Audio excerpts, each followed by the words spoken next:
Alrighty, so Lancelot's here, and I've already done my summons. Unfortunately, I went ahead and I woke up the morning of Friday, and then I did some summons, and then I did one rotation, and then while I was at work, I was like, I kind of want to do my second rotation.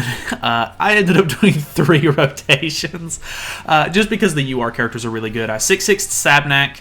I did 6-6 Lancelot, which is very surprising because I never 6-6 a brand new character, really, and honestly, I'm not really sure this was the character to go all out for or anything, but the banner was really good. I assume New Year's banner is also going to be really good, so hopefully I'll get some decent, characters on the banners themselves over the next couple of festivals, but he's here. He's maxed out. I have him True Awakened and everything. He's pretty cool so far. Honestly, I don't know. He's a DPS character, I think. A little bit supporty, but he's not hitting like crazy numbers or anything. Maybe I'm just so used to like Milim absolutely dominating the field, but he's cool. He's not bad, but he's not. I don't know. So far I'm not like over the moon about him or anything, but he does have a new thing called a talent, which is basically like a little skill that you can use in the game, during the match, and it'll show the enemy's hand, and for each enemy on the enemy field, you actually cleanse off a debuff. So kind of interesting there. Heart reading. I'll show it to you when we get into the game itself. The passive is pretty long, so applies insight on the hero at the start of the battle for 3 turns. The hero's max HP increases by 8% for each applicable ally participating in battle. When an applicable ally uses a single target skill or attack and deals damage, the Mark of Insight is applied for 3 turns to a maximum of 1 enemy. So, in addition, each time an applicable ally deals damage to an enemy inflicted with Mark of Insight during the ally's turn, the hero gains 1 piercing arrow. At the start of the ally's turn, the hero's attack-related stats increase by 5% for each attack type skill the enemy has. So, kind of interesting there. His allies can be humans, fairies, and 4 Knights of the Apocalypse. I'm going to start with the fairy team because I'm just on Copium and I really want to use the fairy team and hope it works. But I have been using him on the human team in geared PvP, so we'll swap over to that in a bit. But Insight, which is what he starts with, right? Applies Insight at the start of the battle, yeah, I think. Applicable allies' damage taken is minus 30%, so that will help against Milims. Human allies' defense-related stats plus 15% for each one participating in battle, and then for fairy allies' basic stats plus 5% for each one participating in battle. So we get basic stat increase with fairies, defense-related stat increase with humans, which is kind of big. Mark of Insight is crit defense minus 50%, piercing arrow is pierce rate plus 100%, all removed when dealing damage with all target attack skills, or all target attacks other than the ultimate move. So his AoE skill is the only one that really gets benefit from it. He's kind of a pierce-based unit, so single target is impact, which is pierce rate increase times 3, ignores resistance. His AoE is penetration, which is attack plus 50% when using a skill, increases damage dealt by half of pierce rate. So as you build up those piercing, what was it called? Piercing arrow stacks, we will actually do more damage with that. So deals damage to an enemy and inflicts the Mark of Insight during the ally's turn, gain 1. Okay, so we basically just need to single target a ton on the marked character, I think, and gain a bunch of stacks. I don't know. His ultimate is also really long, of course. He's a brand new UR character. Increases the hero's attack-related stats by 50% for 3 turns. The hero gains 3 piercing arrow stacks, then inflicts impact damage to all enemies when the hero is participating in battle. Or while the hero is participating in battle, enemies afflicted with Mark of Insight have their damage dealt decreased by 20%, and when the hero uses an all-target attack skill other than the ultimate move, additional damage is dealt equal to 100% of the damage dealt to enemies afflicted with the Mark of Insight. So when we mark somebody and we use the AoE, it's going to deal double damage to them. That's because I'm 6-6, of course, so take that with a little bit of a grain of salt, depending on what ultimate level you have on your Lancelot. But pretty good CC on here, even with the really terrible Helram in the back line. The only reason I'm using him is because he boosts his Holy Relic. It works in the back. It boosts fairy basic stats by 20%, which is a pretty good chunk. And Lancelot is human and fairy. Like, he is a dual race character. So, human Lancelot team means he's going to have extra defense-related stats, so we'll see how that goes. I don't know whether or not it's better to try and attack into Lancelot or what. I kind of want to try to get rid of Arthur, but I'm not sure if that's the strat. Maybe we go for...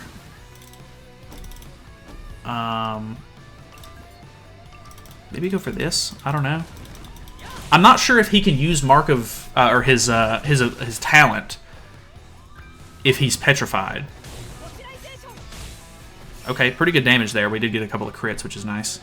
Because if he can use his talent here, I think he'll just cleanse that off. I could be wrong. I'm pretty sure it removes removes debuffs, right? I know we just read it, but I've also used it a little bit, and I could not tell if it was working or not. So, if we also need to be careful with Glox's commandment on the field, so I can't double attack with certain characters, or like with a character in general. Okay, he's putting the infect on. It doesn't look like he's going to use his talent here. I'll use it on my turn. Oh, he just went for the Arthur. Okay, that is going to be a problem, I think. So let's go ahead and use this. So it does like this little matrix effect, and you can see the enemy's hand. I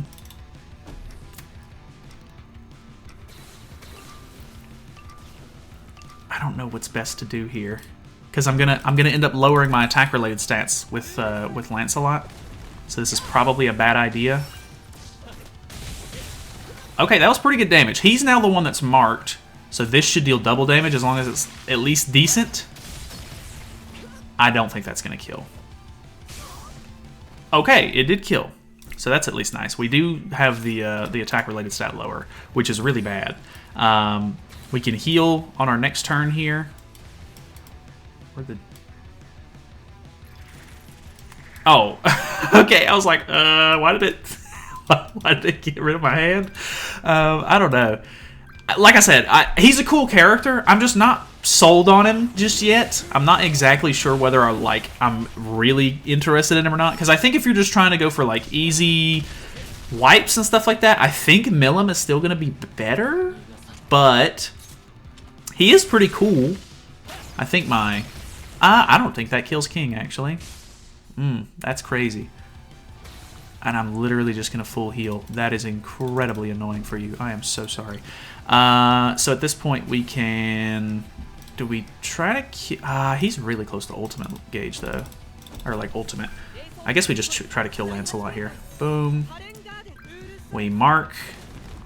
Bam. Actually, decent damage, too. And then he's running LR Liz in the back. Oh, my God. Okay. I didn't think it was going to kill Liz. All right. He just walks away, by the way, in the in the animation, which is so funny to me. I don't know. You're gonna have to give me your opinions on this character because, like, I don't know. Almost like when we showcased Sigurd last week or the week before, I just don't know how to feel about him just yet. Like, he's newest festival UR level character. You know, I just 6-6'd him. He's obviously good, but I don't know. I don't know what it is about him. I'm just not sold yet. I am so happy that he's fairy, though, because it lets LR King work, which is great. But, I don't know. Oof, okay. This is a triple AoE team, so this is probably going to hurt quite a bit. We'll see if all these basic stats come in handy. Okay, this is not doing nearly as much as I thought it would. He's going to gain stacks with melee here. That is quite troublesome.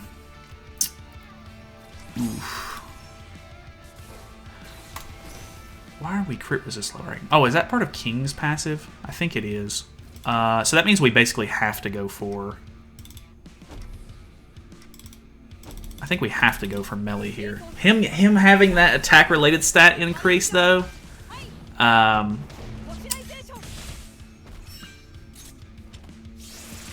Yikes. Okay, that did not do... What? Wait a minute. So it's not just doubling the damage that it deals to melee. It's doubling the damage that the entire field dealt? I think I'm finally understanding. Okay, that's insane. That's actually really, really strong. Oh, okay. Okay, first of all, I forgot that King got lowered here, so because I healed and then used his single target. I should have used Gloxinia's single target Forgot about that. I'm so not good at worrying about the commandments anymore. Commandments haven't been good in a long time, so I always forget about them. I think King is dead here. Okay. He's not. Luckily we can cleanse, which is kind of nice. There's no way for me to... Oh well, I'm going to have to use the Gloxenia single target, I guess. Which is fine. Dude, the damage is kind of insane. I should have used his talent here, but... So, really, really low damage. But this deals damage to the whole team. Good damage at that, and then it just... God! Okay. That's where... Okay, I've only used him a couple of times before this, so this is definitely where he's starting to, like, actually show how good he is. Pretty insane. Because that's basically just going to mean, like, as long as you deal at least decent damage to the whole team, you're pretty much going to guarantee a kill on the marked target. Which is, you know, pretty interesting. Obviously, Milim... Milim was wiping the entire field with one card, basically. So, obviously, not quite the same. But, you know, it's definitely something.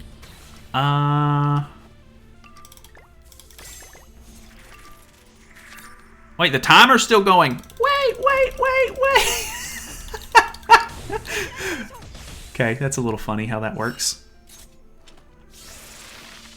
This might just kill, yeah. Okay, let's do one more match with fairies, and then let's swap over to the human team. I kind of like the basic stat increase that the fairies do, which this next match should get me to Champ 1 anyway, so that's actually fine. Okay, now that I'm, like, actually understanding the character a little bit better, I'm not, like, as weird about him. He's definitely good. I did use him in here. Sorry. I don't know. I did use him in Heroes Arena yesterday, and that was okay. I wasn't, like, super thrilled with him, but also I don't think I was using him quite correctly. So now that I'm kind of, like, understanding how the character works, it's a bit more interesting. This is also an interesting team because he works with fairies. Oh. I like the idea behind this team quite a bit. The damage reduction is actually going to be really good here. Let's do this to make sure that he's locked down for next turn. So we mark him. This probably isn't going to go crazy. Yeah, not too bad there. It does double the damage on him, which is nice. If we can get some crits... what was that, like 1 or 2 crits? So nothing crazy there.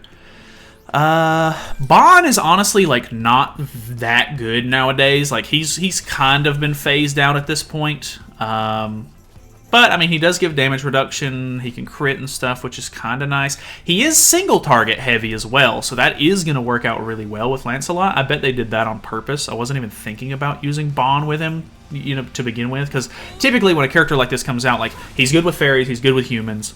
Why wouldn't you just use, like, the best fairy team or the best human team, which, let's be honest, best human team does not involve Bon anymore, so a little different there. Well, I guess I could... Okay, show me that. That got rid of the attack seal, actually, so that's something. I can attack seal him, and then... I guess we just go ahead and AoE. He's marked, so...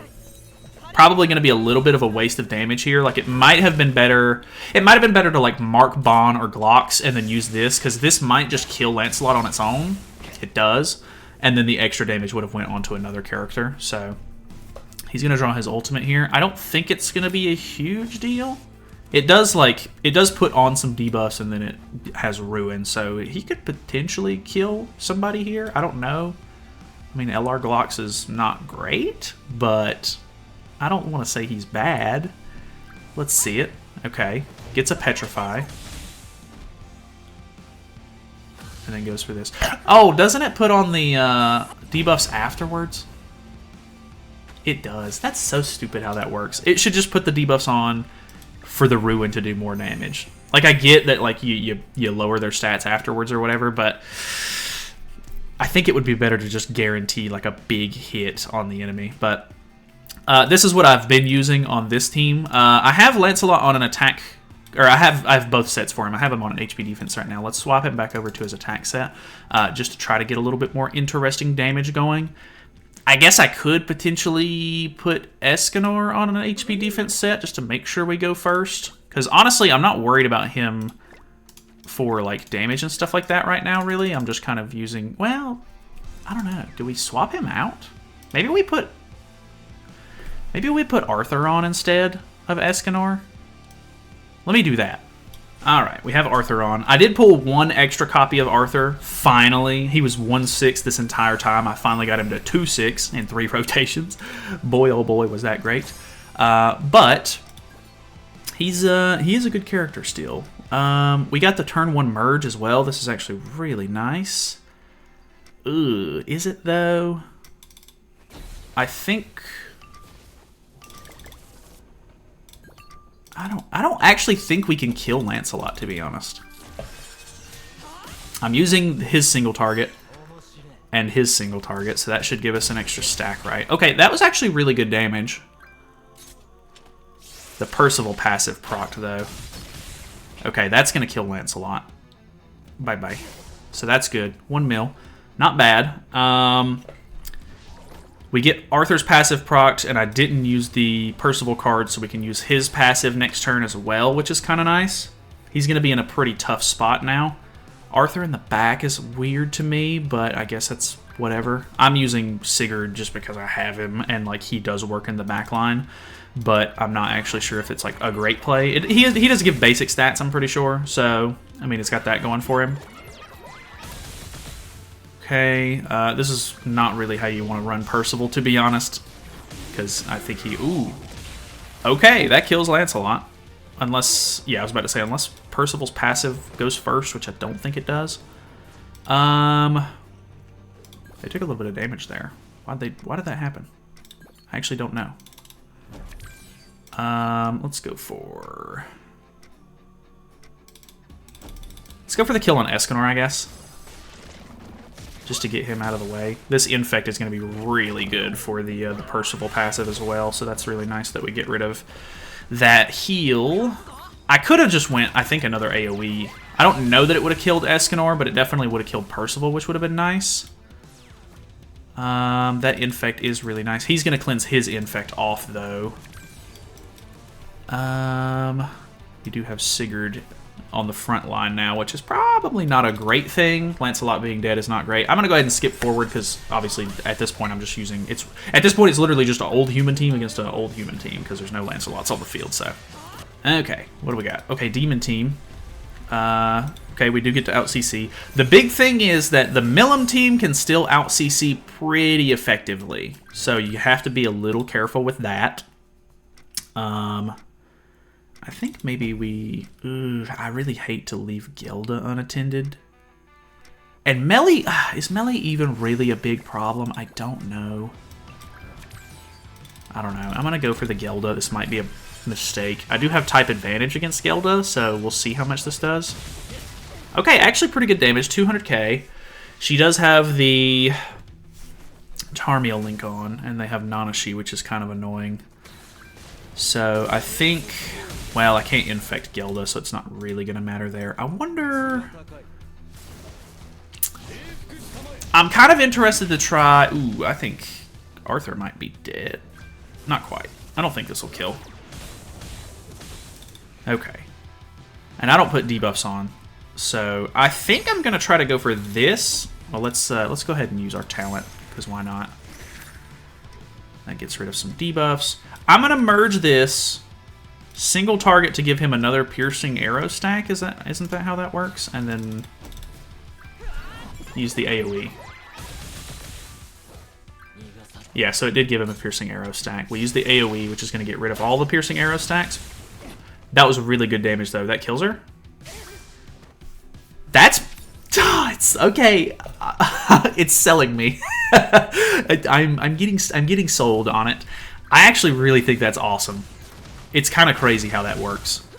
Melee's pretty useless by himself, and not having demon support is pretty bad for him. Okay, well.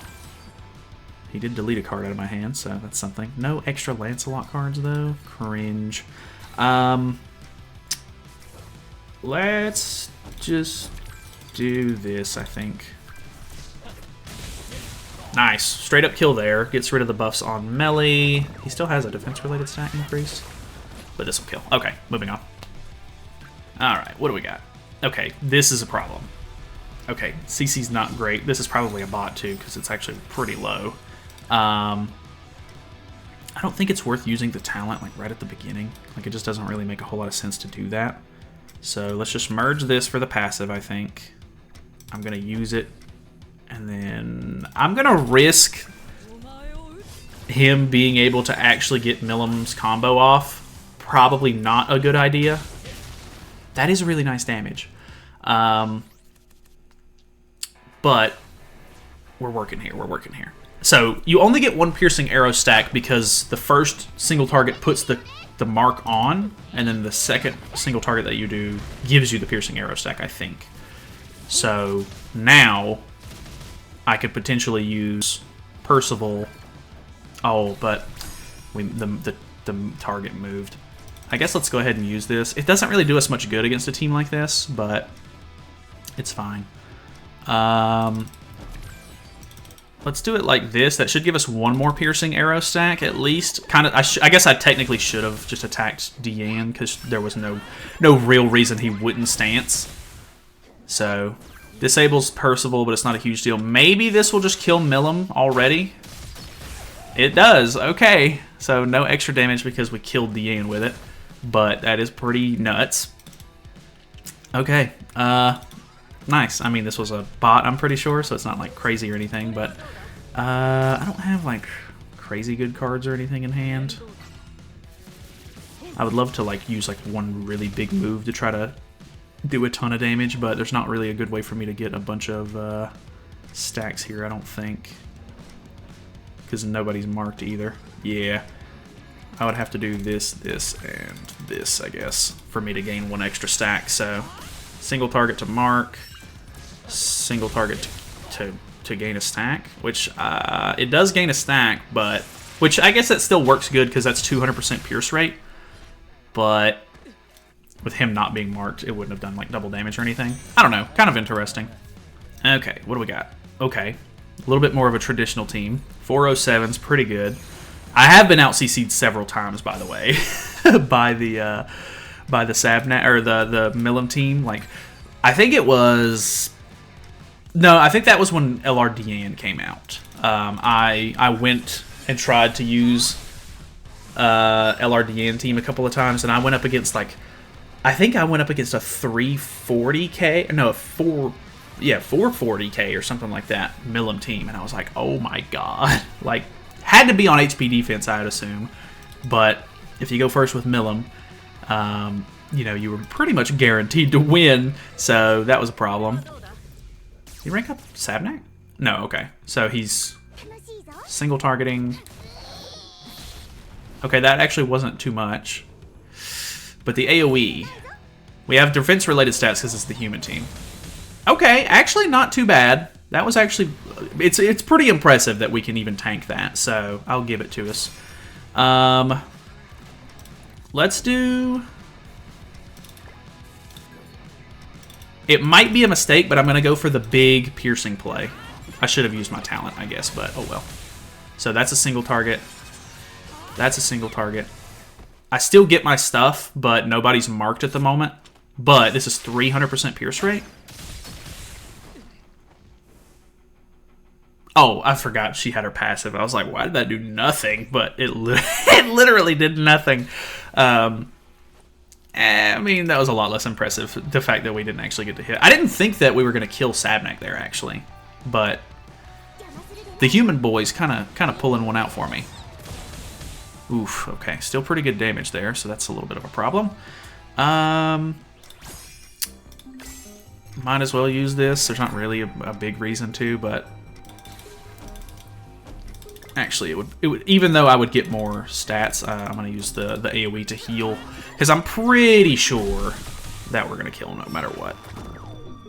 So, boom. Pretty good damage.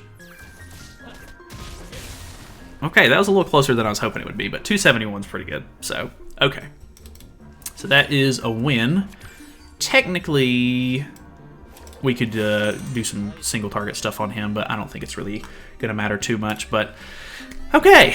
Yeah, I'm still very interested to hear your thoughts and opinions on this Lancelot. I'm not sure that this was the best character for me to, like, go in 6-6 as far as, like, new festival characters goes, but honestly, he is really cool. I'm not hating on him. Definitely different than I thought he was going to be, just off the initial showcase. Obviously, this is the first banner that we're getting as like a synced global, JPKR server kind of thing, which is very interesting. So the fact that I didn't get to watch JP videos and stuff like that leading up to it, it was literally, he's here, I can mess with him immediately. Definitely different than what I'm used to. So either way, thank you guys so much for watching. Hopefully you guys enjoyed it. I will see you guys later.